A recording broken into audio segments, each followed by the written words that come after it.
অংশ এখানে পানি আছে, বন্যা আছে, ইত্যাদি ইত্যাদি সবকিছু আছে, ব্রিজ হচ্ছে, কাজ হচ্ছে। ঢাকা শহর যে নদী অঞ্চলগুলো আছে এগুলো ভেঙে না যেতে পারে তার বাঁধ আছে, ব্রিজ আছে, সবকিছু আছে। শুধু আমার বাংলাদেশের যে কোনায় কোনায় যে অঞ্চলগুলো আছে, চর অঞ্চলগুলো আছে, এই অঞ্চলগুলো এরকম ব্রিজ হচ্ছে না, ভালো করে বাঁধ হচ্ছে না।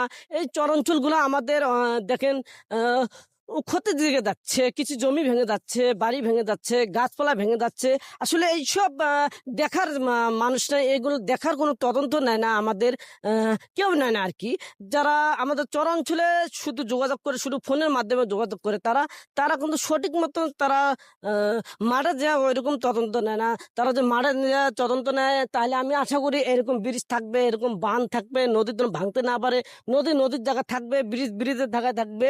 এইরকম আমি আশা করি ধরি সরাসরি ধরি খোঁজ খবর নিয়ে কোনো গবেষণা দেওয়া ধরে ওখানে গবেষণা সরকারের কাছে পৌঁছে যায়, কথাগুলো মিটিং এর মাধ্যমে পৌঁছে যায়। আমি আশা করি আমাদের চরাঞ্চল শহরের মতো আমি আশা করি ঝিলমিল করবে, এটা আমি আশা করি।